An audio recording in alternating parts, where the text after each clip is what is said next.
Hey ladies and gentlemen, you can't see it on the surface. There are no bruises, no visible scars. But something inside you feels broken. You second-guess yourself constantly. You walk on eggshells around the person you love. You feel smaller than you used to be, dimmer, like your light's been turned down so gradually you didn't even notice it happening. That is emotional abuse, and it's more common than you think. The worst part, it hides behind love. It wears the mask of care, and by the time you recognize it, you've already started to believe you're the problem, but you're not. So if you're in a relationship and something doesn't feel right, but you can't explain why, listen carefully. These are the signs of emotional abuse you were never taught to look for. It starts small, a subtle correction here, a sarcastic jab there. They tell you you're too sensitive, that you overreact, that you're imagining things. You laugh it off. Maybe they're right. You trust them, after all. But over time, you begin to notice that you're not laughing at yourself anymore. You're shrinking. You used to speak freely, confidently. Now you second-guess every thought before it leaves your mouth. You wonder if you sound dumb. You wonder if they'll use it against you later. Emotional abuse isn't always screaming or insults. Sometimes it's quiet. It's calculated. It's disguised as jokes or just being honest. But when someone repeatedly undermines your confidence, dismisses your ideas, or critiques your appearance or intelligence under the guise of humor, that's not love, it's control. They make you feel like you're lucky to be with them, like no one else would tolerate you, and you begin to believe it. That's the trap. Because once your self-worth has been dismantled, you're easier to control. You stop standing up for yourself. You stop dreaming big. You stop imagining a life outside of them. Your world narrows until it revolves around how they feel, how not to upset them, how to win back their approval. And by the time you realize what's happening, you're not just afraid of losing them, you're afraid there's nothing left of you without them. That's emotional abuse. Not loud, not obvious, but devastating. And it's time to name it. There's a form of pain that's harder to name because it wears a disguise. It pretends to be concern. At first it looks like care. They ask where you're going, who you're with, what time you'll be back. They say it's because they love you, because they worry. You feel flattered, important, like someone actually values you enough to be interested. But that care slowly tightens around your freedom like a noose. It's not really about safety or love. It's about control. And it starts to become obvious when every decision, every interaction, starts to require their approval. Suddenly, your world is being micromanaged under the illusion of concern. You want to meet a friend for lunch and they question why. They don't say no, but the silence afterwards says everything. The shift in their mood, the withdrawal of affection, the cold tone. They punish you without ever having to say the words. You start to realize that every move you make is being evaluated, judged, and quietly recorded. You begin to anticipate the pushback, so you change your behavior. You stop going out. You stop sharing plans. You slowly isolate yourself, not because they told you to, but because the emotional cost of maintaining your independence is too high. You're exhausted from justifying your choices. And that's exactly what emotional abusers rely on, not force, but fatigue. They wear you down until you give in. It goes deeper. They might insist they don't trust your friends, that certain people are bad influences, or that others are trying to turn you against them. They plant seeds of doubt about everyone around you, family, friends, even co-workers. One by one, they encourage you to cut ties. They say things like they don't really understand us or they're jealous of our relationship. And in your desire to protect the love you think you have, you comply. You create distance from those who care about you. You keep secrets. You downplay problems. You find yourself alone. And once you're isolated, it becomes even easier for them to control the narrative. They control who you see, where you go, what you wear, and how you talk about your life. But they never say they're doing it. They'll insist it's your choice. You didn't have to cancel, they'll say. I never said you couldn't go. But you know better. You've felt the consequences before. The passive-aggressive silence, the guilt-tripping, the sudden emotional withdrawal that makes your stomach drop. It's a cycle one you begin to navigate by simply doing less, saying less, being less because it's safer. Then come the rules. Spoken or unspoken, there are now boundaries placed on your behavior that don't apply to them. You can't talk to certain people, but they can. You can't stay out late, but they can. If you question this, they twist it into a character flaw. Why are you always so insecure, they ask. Or worse, they make you feel like you're the controlling one, that you're the one creating drama. So now, not only are you being restricted, you're being blamed for it. That's emotional manipulation at its finest. When they make you question your own integrity while defending their double standards, eventually, you lose your sense of what's normal. You start asking for permission instead of communicating. As equals, you stop expressing your needs because they're always turned against you. You stop dreaming about the future because even small freedoms feel like battles now. And the worst part is that you can no longer tell where you end and they begin. Your thoughts are clouded with fear of rejection, fear of conflict, fear of making them angry or disappointed. You're not living anymore. You're managing their mood, managing your silence, managing your own internal collapse. People from the outside might not notice. On social media, you look happy in front of others. They act attentive. polite, maybe even affectionate, but behind closed doors, you live inside a psychological prison. You can't breathe without worrying if your next breath will offend them. And you've convinced yourself that this is love, that this is just how real relationships work. But deep down, something inside you knows the truth. This isn't love. This is surveillance masked as safety. This is suffocation, disguised as care. This is control, and it's killing who you used to be. The scariest part of emotional abuse is how silent it is. It doesn't always show up in screaming matches or broken furniture. Sometimes it shows up in silence, in emotional withdrawal, in the slow disappearance of your voice. You start to forget what freedom felt like. You stop dressing the way you used to. You censor your jokes, your laughter, your ideas. You feel smaller every day, but you don't know how to escape because there are no visible chains, just the invisible weight of needing to keep the peace. And that weight is heavier than any physical wound. The truth is, no one has the right to emotionally monitor your life in the name of love. If you're constantly walking on eggshells, constantly modifying yourself to avoid punishment, then you're not in a relationship, you're in a power dynamic. Real love doesn't need surveillance. It builds on trust, not control. It honors your independence. It celebrates your individuality, and it nurtures your growth. And if you're not experiencing those things, if your life has become one long apology, then something is wrong. Something has always been wrong. You just weren't allowed to say it. The moment you begin to reclaim your awareness is the first step toward freedom. You don't need to explain it to them. You don't need to justify why it hurts. If it doesn't feel like love, it isn't. And even if you're afraid to leave, even if you're unsure about what comes next, know this: you are not crazy, you are not too sensitive, you are not imagining it, you are waking up. And the second you start asking yourself, is this emotional abuse? You've already seen the truth. Now it's time to stop surviving and start healing. There comes a point in emotionally abusive relationships where the truth becomes so distorted, so carefully reshaped, that you no longer trust your own mind. You forget what really happened. You doubt your instincts. You question your memory. And that's exactly how emotional abusers keep control, not by brute force, but by breaking your ability to believe in your own reality. It's a subtle and terrifying process, and it's called gaslighting.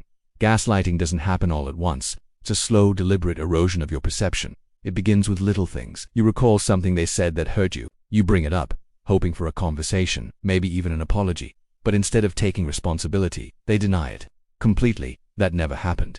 You're imagining things. You always twist my words. At first you're confused, you're sure it happened. You remember how it felt, but now you're being told it didn't. That you misunderstood. That you're being dramatic. You walk away questioning yourself, then it happens again and again. You start to notice a pattern every time you try to talk about something painful. The focus shifts suddenly. The conversation isn't about their hurtful behavior, it's about your irrational reaction. They make you feel like you're the problem, like you're unstable. Over time, you start to believe them. And that's the most dangerous part. You begin to apologize for things you didn't do. You begin to accept fault for conflicts you didn't, because you begin to suppress your emotions because you're afraid of looking crazy. You lose the ability to trust your own voice. And that's the goal of gaslighting: to silence you, to make you so unsure of yourself that you no longer challenge the abuse, to turn every confrontation into confusion, every question into guilt. Emotional abusers need power, and they achieve it by convincing you that your reality is flawed, that your memory is broken, that your feelings are always overreactions. You start to look to them for validation, for clarity, for the version of reality they've rewritten for you. And once you do that, they own the narrative. They control not just what you do, but how you think. You stop expressing your emotions because you've been taught that they're irrational. You stop speaking up about mistreatment because every time you do, the story is flipped on you. You hear phrases like "you're too emotional," "you're imagining things," or "you're always the victim." These aren't just insults, they're weapons. They're designed to dismantle your self-trust so you stay dependent, so you don't leave, so you keep questioning yourself instead of them. The confusion becomes chronic. You start journaling events, rereading messages, replaying conversations in your head just to confirm you're not crazy. You seek outside opinions, trying to validate your experience because inside, you're torn between what you feel and what you're being told. And that emotional tug-of-war slowly becomes your norm. Living in that duality, what you know happened, and what you're told happened, is mental torture. It's not a disagreement, it's psychological abuse. Gaslighting makes you shrink in ways that are hard to describe. You become hesitant, timid.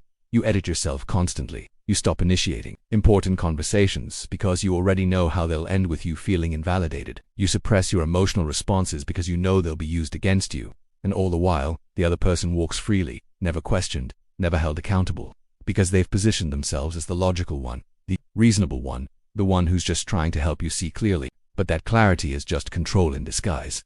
People don't often realize they're being gaslit until it's already done significant damage. It doesn't just make you doubt your partner, it makes you doubt yourself. And self-doubt is poison. It affects everything: your confidence, your choices, your voice, your identity. You begin to lose the version of you who once trusted their own gut.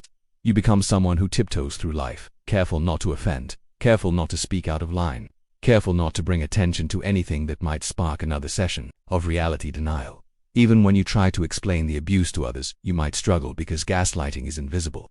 It leaves no mark. It often looks like simple miscommunication from the outside, but inside it feels like psychological war. You know something is wrong, you feel it in your bones, but you can't find the words. And that helplessness becomes another cage. So many victims of gaslighting stay because they've been convinced the problem is them. They're waiting to fix themselves to make the relationship better, not realizing the relationship is being poisoned by manipulation. It's not a communication issue, it's an erosion of trust, not just trust in the partner, but trust in self. And without that, you're lost in someone else's version of who you are. Escaping gaslighting starts with validating your own experience, with saying what I felt was real, what I remember is real, what I need is valid. You don't need their permission to feel hurt. You don't need their confirmation to believe your memories. You don't need to make your pain fit their narrative. The moment you stop asking them to acknowledge your reality is the moment you begin reclaiming it. And the truth is this: someone who loves you doesn't make you question your sanity. Someone who loves you helps you feel more certain, more stable, more connected to yourself, not less. Someone who loves you listens when you say you're hurt. They don't deny it, deflect it, or redefine it. They hold space for it, and they grow through it. Gaslighting is the opposite of love. It's manipulation born from fear. Fear of losing power, fear of being exposed, fear of accountability, and it has no place in a healthy relationship. You don't need to have all the answers to know something feels wrong. You don't need a perfect timeline of events to recognize abuse. You just need to trust that if your inner voice is whispering that something isn't right, it probably isn't. That whisper is your truth, and it deserves to be heard. There's a silence that doesn't feel peaceful, a silence that doesn't calm you, it chills you.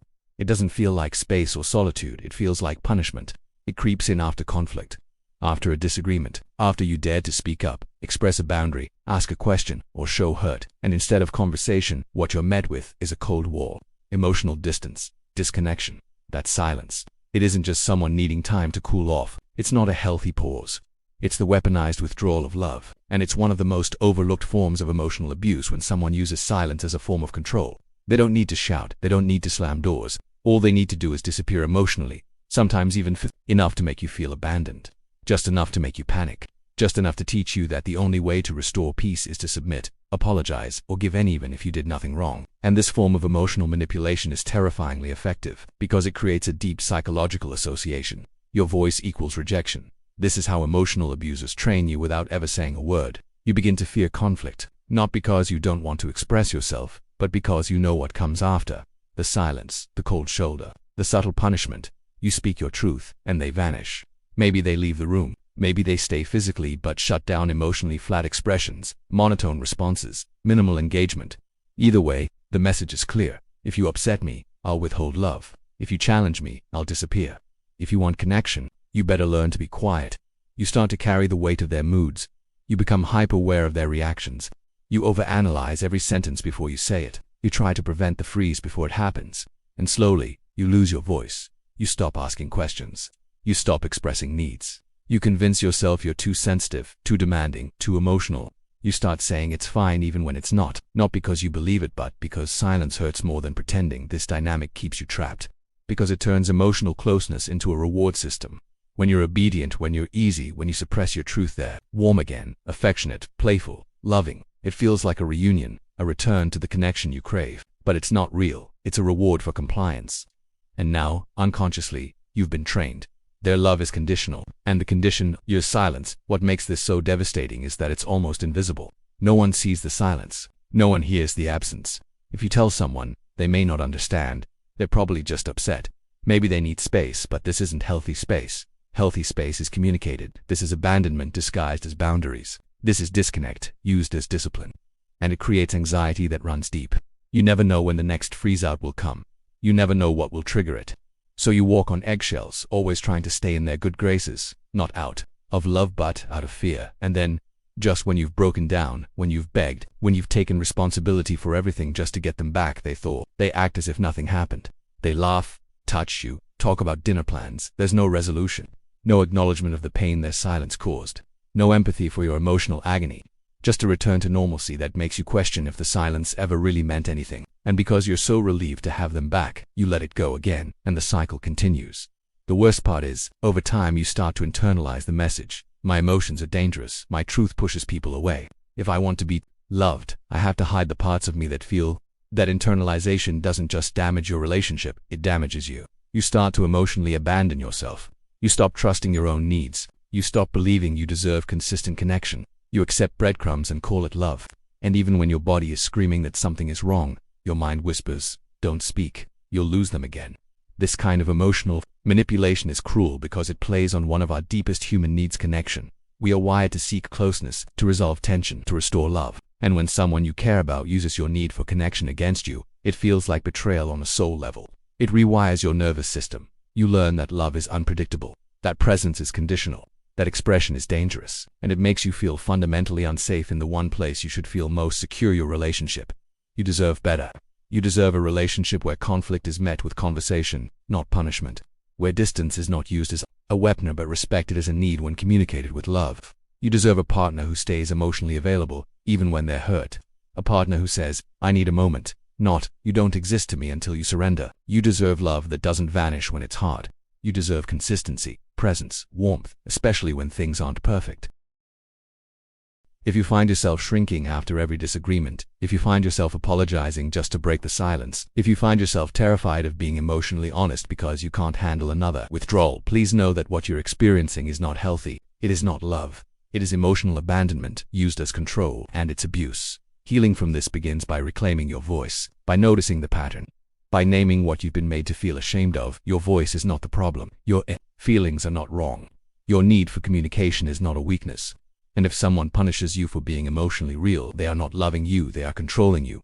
The silence you've been enduring isn't peace. It's power, but not yours. And it's time to take that power back, not by yelling, not by matching their coldness, but by standing in the quietest kind of strength. Truth, the truth that you deserve to be heard, the truth that you are not too much, the truth that real love doesn't disappear, it leans in, even when it's hard. Emotional abuse doesn't always show itself in anger or silence. Sometimes it appears wrapped in love, whispered through concern, disguised as devotion. It's in the way they make you feel guilty for doing something for yourself, for saying no, for having your own boundaries. It's not always an outright accusation. Sometimes it's a look, a sigh, a passive-aggressive comment that sits heavy in your chest for days. This is guilt tripping, the manipulation of your emotions to gain control. And it's one of the most insidious weapons in the emotional abuser's arsenal. You decide to spend the evening with your friends, something you haven't done in a while. You're excited, you miss them, and you want to reconnect. But when you share your plans, their face drops. They don't argue, they just go quiet. Or worse, they say something like, "I guess I'll just be alone again tonight." You feel it instantly, is that sinking weight in your stomach. You didn't do anything wrong, but suddenly you feel responsible for their loneliness. That's not a reaction based in love. That's a calculated attempt to make you feel bad for choosing yourself. This kind of manipulation works because it preys on your empathy. If you're a kind, emotionally aware person, you don't want to hurt the people you care about. Emotional abusers know that, and they use it. Every sigh, every guilt-laced phrase like, "You always put other people before me," or "If you really loved me, you'd stay," is not about connection, it's about control. It teaches you that your joy costs them something, that your independence hurts them. And over time, you begin to sacrifice your own needs just to keep the peace. You start to hesitate before making decisions. You double-check before taking time for yourself. You constantly weigh your happiness against the fallout you know will follow. It's exhausting, and that exhaustion makes you easier to manipulate. That's how guilt-tripping works. It conditions you, like a dog that stops barking after being punished enough. You learn to silence your own desires to avoid the emotional backlash. And the scariest part, you might start to believe that this is what love is supposed to feel like. That love means putting yourself last. That love means never upsetting your partner even at the cost of your own well-being. But this isn't love. It's coercion. Real love celebrates your joy. It honors your autonomy. It supports your connections with others and your connection with yourself. It doesn't punish you for having a life. Emotional abuse turns your kindness against you, makes your heart a weapon used to beat yourself down. You think you're keeping the relationship healthy by bending, compromising, accommodating, but really, you're slowly disappearing. Guilt tripping often escalates. At first, it's emotional withdrawal, then it's accusations. "You never make time for me. I bet you wouldn't do that if it were my birthday. It must be nice to be so selfish." These statements are designed to make you doubt yourself, to force you to prove your love by complying with their wishes. It creates an unspoken rule in the relationship. Their needs always come first. Your choices are a test of loyalty. And no matter how much you give, it's never enough. Because it was never about love, it was about power. What's especially painful is how normalized this becomes. You start explaining it away. They're just really sensitive. They've been through a lot. They just want to feel included. You tell yourself these stories because they help you cope, but deep down, you know something's off. Love isn't supposed to feel this heavy, this guilt-ridden, this confusing. You start noticing how often you apologize not because you did something wrong, but because they felt wronged. And if their feelings always come before your reality, you've lost your balance. You've lost yourself in a healthy relationship. Your no is respected. Your independence is celebrated. Your joy is shared, not resented. In an emotionally abusive one, your autonomy is seen as a threat. You're constantly put in positions where you have to choose between your freedom and their approval. And when you choose yourself, even gently, you're punished emotionally. You're made to feel like a bad partner, a bad friend, a bad person. And that shame keeps you small, keeps you quiet, keeps you exactly where they want to under control. You begin to internalize their disappointment. Their unhappiness becomes your fault. You feel like it's your job to manage their mood, to keep them satisfied, to sacrifice more. But no matter what you give, it's never enough. Because their unhappiness isn't your fault, it's their responsibility. Emotional abusers refuse to take ownership of their own emotions. They offload them onto you, then blame you for not carrying them well enough. It's a never-ending cycle of guilt, self-doubt, and emotional exhaustion. So how do you know if this is happening to you? Pay attention to your inner world. Do you feel free to make decisions without fear? Can you express a need or a desire without guilt? Do you feel like your joy is welcomed, or does it create tension? Do you constantly apologize, even when you've done nothing wrong? These are not small things. They are symptoms of something deeper, something damaging. Breaking free begins with reclaiming your right to exist for yourself. You are not selfish for protecting your peace. You are not cruel for choosing your own joy.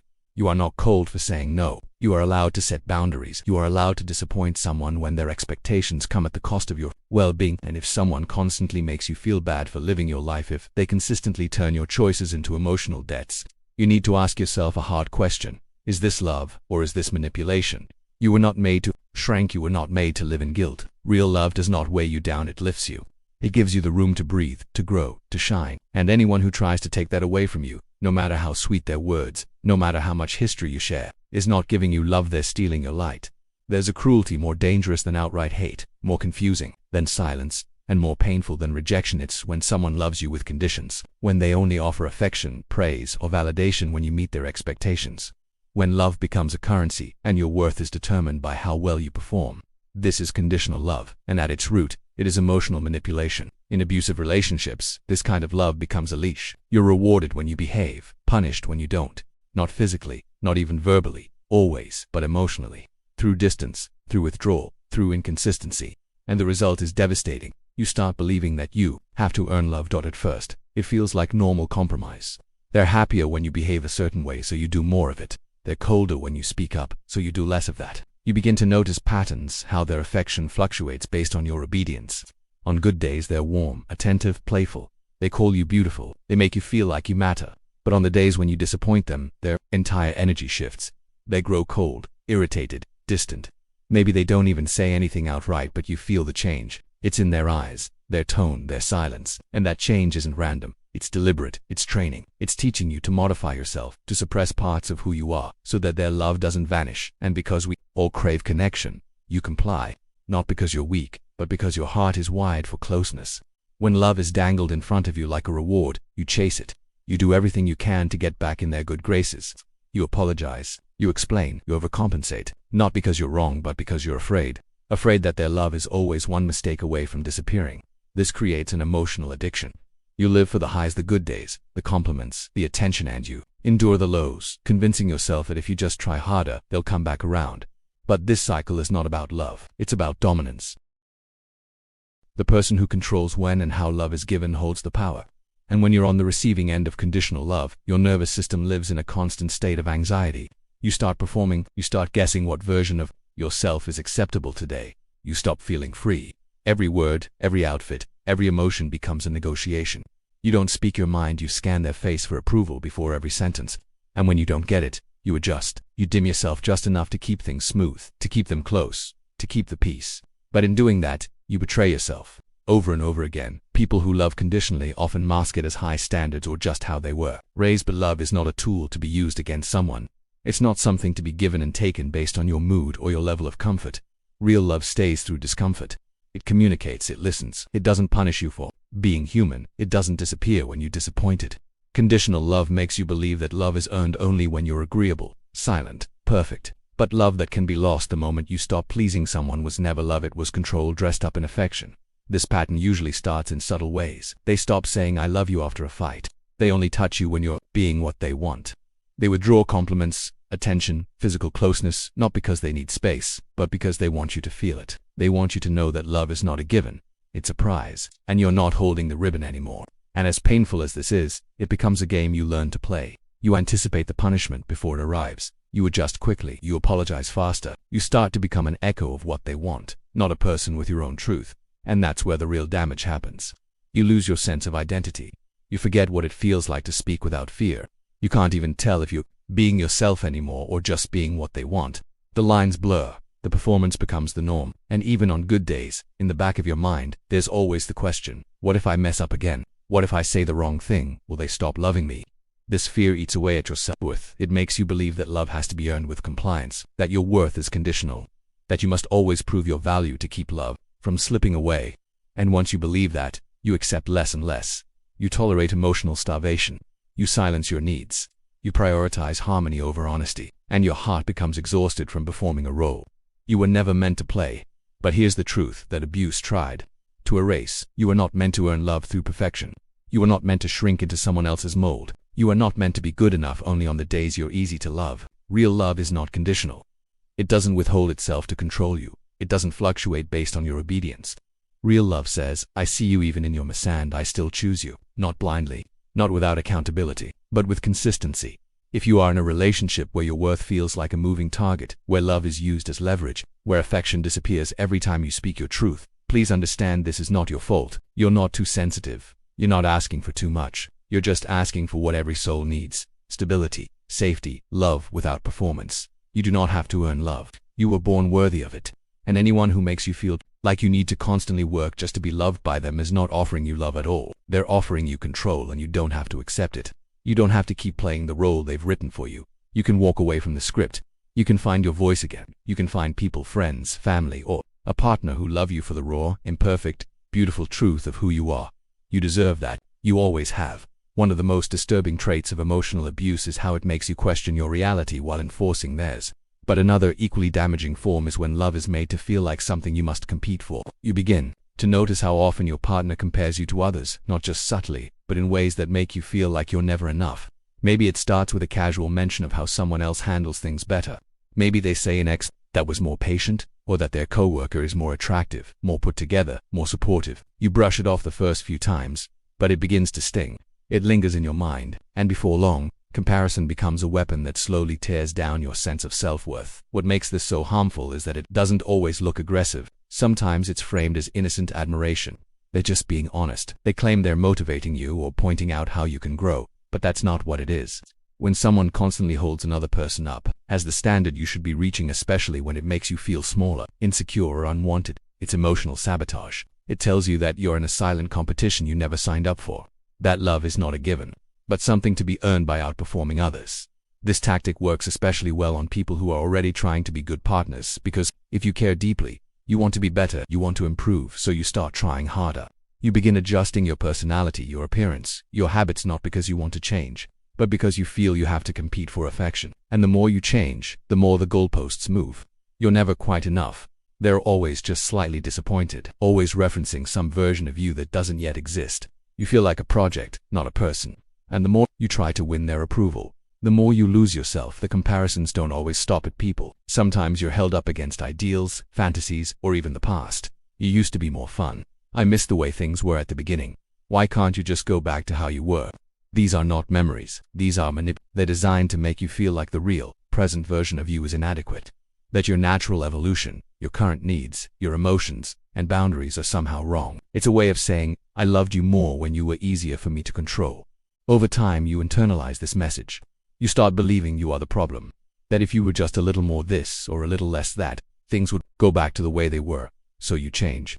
You suppress your needs. You stretch yourself thin trying to become what they want. But the problem was never you, it was their refusal to accept and love you as you are. And now, you're caught in a loop of self-blame, chasing an image that was never real to begin with. It's hard to explain this kind of abuse to others because it's so subtle. From the outside it might just look like your partner is pushing you to be better, but you know the truth. You feel the sting in their words. You feel the weight of always falling short. You know how exhausting it is to wake up every day and wonder, am I enough today? It's like being in a race with no finish line. No matter how much you do, no matter how much you give, they'll always point to someone else, something else, and say, that, be more like that. This isn't about you not being good enough. This is about someone keeping you insecure, so they can feel powerful. When you're always trying to win their validation, you don't challenge their behavior. You don't speak up about your own needs, you become easier to control. And that's exactly what emotional abuse seeks: power, masked as love. Eventually, this comparison game begins to erode your identity. You forget what you like. You lose confidence in your strengths. You feel like you're constantly under review, like your worth is being measured against people who don't even matter.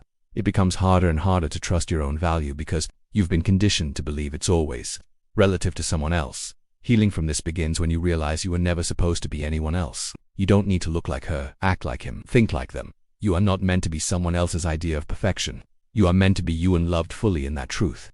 Any partner who makes you feel like you're always failing, always behind, always second best, is not building you up, they are breaking you down, piece by piece. Real love doesn't compare. It doesn't hold past relationships over your head.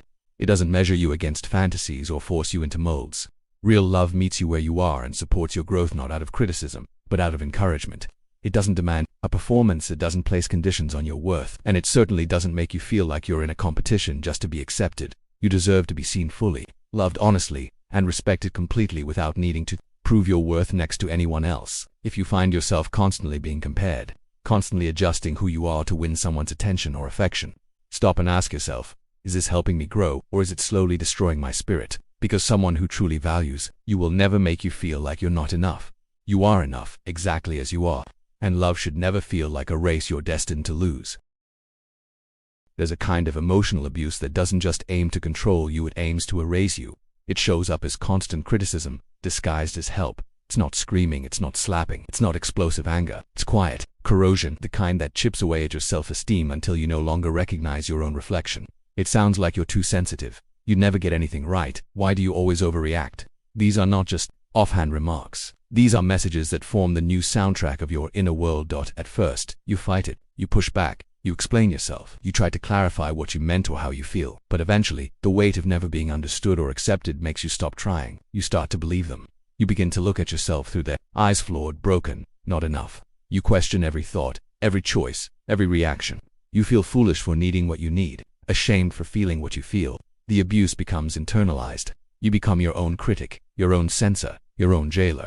And that is the final form of emotional abuse, self-erasure. The most dangerous part of a toxic relationship is when the abuser no longer has to do the work because now you do it for them. You silence yourself. You blame yourself. You punish yourself. You accept treatment that a few years ago would have made you walk away, but now you call it love. Or worse, you think it's all you deserve. And here's the truth that breaks my heart to say: emotional abuse doesn't just hurt, it reprograms you. It makes you suspicious of good people. It makes you nervous around kindness. It makes you feel undeserving of real intimacy. So when someone actually tries to love you with gentleness and respect, you flinch, you distrust it, you sabotage it. Not because you don't want it, but because you've been trained to believe that love always comes with conditions. Silence, criticism, guilt, punishment, comparison. That's why healing from emotional abuse takes more than it takes rebuilding. Rebuilding your voice, your boundaries, your faith in yourself. It means learning how to trust your gut again, after years of being told it's wrong. It means speaking up, even when your body is shaking. It means accepting that not everyone who says they love you actually knows how to love. And that's not your fault. Their inability to love in a healthy way is not a reflection of your worth, it's a reflection of their own unhealed wounds, projected onto you. But here's what they didn't expect, what abusers never expect: that you'd survive it, that you'd start seeing through the manipulation, that you'd find the courage to name what's been happening, that you'd wake up one day and say, this isn't love, this is control, this is damage, and I'm done calling it anything less. The day you start protecting their behavior is the day you start protecting your peace. And that moment, that choice, is the beginning of everything. You will grieve, you will cry, you will feel like your heart is breaking. But those feelings, that pain, that is healing. That is your body and soul reclaiming the space they were denied. That is your true self rising to the surface again, raw, maybe, but real. And that's more powerful than any version of you that lived in silence. You don't need to wait for more proof. You don't need to wait for them to change. You don't need to explain it to anyone who doesn't get it. If it feels like your spirit is being suffocated, if your voice has gone quiet, If you look in the mirror and see someone who's afraid to speak their truth, then you already know it's time. No matter how long you've been in it, no matter how many times you've tried to fix it, you can choose yourself today. Not in anger, not in revenge, but in peace, in love, in honor of the person you were before they broke your confidence, and the person you're becoming now that you've decided to heal. You deserve more. Not because you're perfect, not because you never made mistakes, but because everyone deserves love that does not require them to abandon themselves. And if you're hearing this, reading this, feeling this, it means something inside you already knows, already wants out, already sees the truth. That truth might hurt, but it will also set you free. Emotional abuse is not always loud, it's not always visible, but it's real and it's powerful. It can keep you stuck in a relationship where you are no longer living, just surviving. But you are not alone, you are not crazy, you are not weak. You are human, and you are stronger than you've been led to believe. If this message resonated with you, don't ignore it. Speak to someone you trust. Journal your feelings, find resources, seek support, create distance from what hurts and move toward what heals. There is life after emotional abuse. There is joy, there is clarity, there is freedom, and there is a version of you on the other side who smiles without guilt, loves without fear, and speaks without shame. Start taking steps toward that version of you, one breath, one boundary, one truth at a time. You deserve that life, and it's not too late to begin. If you like the video PLZ, do subscribe to my channel and don't forget to comment and share.